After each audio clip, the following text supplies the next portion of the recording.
Hello everyone, welcome back to this course. My name is Pramod Kumar and your host for this course on digital signal processing. In today's section, we will be talking more on signal processing using impulse response, or it is also known as impulse response function. Impulse response or infinite impulse response is also a property of applying on any linear time invariant system. So what we would be focusing in on is we'll be considering a second order system and applying a impulse response to it and checking the corresponding behavior of it.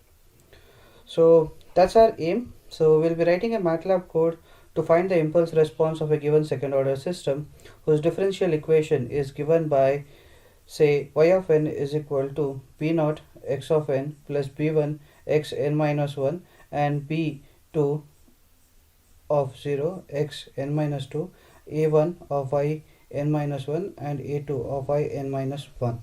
So this is the second order differential equation we'll be considering it. When you look into the theoretical background of it, impulse response is defined as the output of a given system when input is applied to the system in the form of a unit impulse or a Dirac delta function. The impulse response completely characterizes the behavior of the LTI system. So if you want to characterize the behavior of a LTI system, you are just applying a impulse input to the corresponding system. Now, the common example of linear time invariant system are mostly electronic and digital filters. Now, systems with this property are known as IIR system or IIR filters and are distinguished by having an impulse response which does not become exactly zero past a certain point but continues indefinitely. This is a contrast of a finite impulse response, which is FIR, in which the impulse response h of t does not become exactly zero at time t. So that's our focus we have in. So the impulse response is often defined or determined from the knowledge of the system configuration and dynamics, or can be measured by applying a appropriate impulse to the system input. So we can mathematically arrive at it, but let's understand the different concerns. That is, discrete time LTI system can also be described using difference equation. A linear constant coefficient equation can be in the form of LTI system in terms of a described equation is given by y of n minus k here, which is representing your output, and the left side you can see here, which is x of n minus 1, is nothing but your input. So this is the representation of a impulse.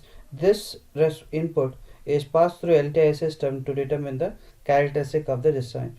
So in a LTI system you can see that this is the response where you can see the amplitude and the time along the x-axis and amplitude along the y-axis. Now impulse response of a system would have the integer of nth order of a difference equation and the corresponding to the maximum memory involved in the system output. So the order generally represents the number of energy storage devices in the physical system, where the integer n is termed as the order of difference equation and the corresponding to the maximum memory involving the system output. So we can calculate the impulse response using Z transform. So we can consider an example where I can represent it using a difference equation where y of n is equal to x of n plus 0.2 x of n minus 1 minus 1.5 x of n minus 2 minus 3 into y of n minus 1 plus 0.1 to y of n minus 2. So this can be rewritten in the standard form where I can shift the parameters of y to the one side and x would be retained there. So I can get it as y of n plus, which is minus 3 y n minus 1. If I shift to the other side, it becomes plus 3 into y of n minus 1, and this is plus, that is 0.12 y of n minus 2. If I shift it to the other side, it becomes minus 0.12 y of n minus 2, and the rest of the term is with respect to x of n. Now once we have the z transform applied on the same equation which is out here, we can get it as y of z is equal to 1 plus 3z minus 1 minus 0.12 z of z minus 2, and I can keep x of z out and I can rewrite the equation of x of z is into 1 plus 0.12 z minus 1 plus 0.5 z minus 2.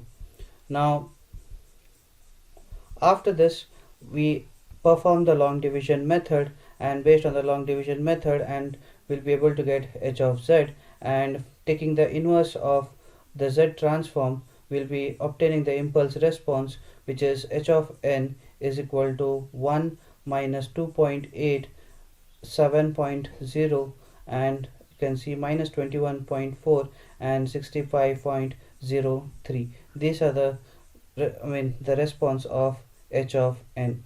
So this is in terms of discrete, and if I write it as h of t, it would be in terms of continuous. So once we write the program associated to it, we enter the coefficient of y of n in terms of 1D matrix, and these would be the input parameter, and the number of samples desired is 5, and we'll be getting the corresponding output which has been shown in this particular graph of ours. So this is how you would be able to get the impulse response. For further clarification or doubts, you can reach us directly at info@agimustech.com, and you can check out for our LinkedIn profile as mentioned here. Thank you for your patience hearing.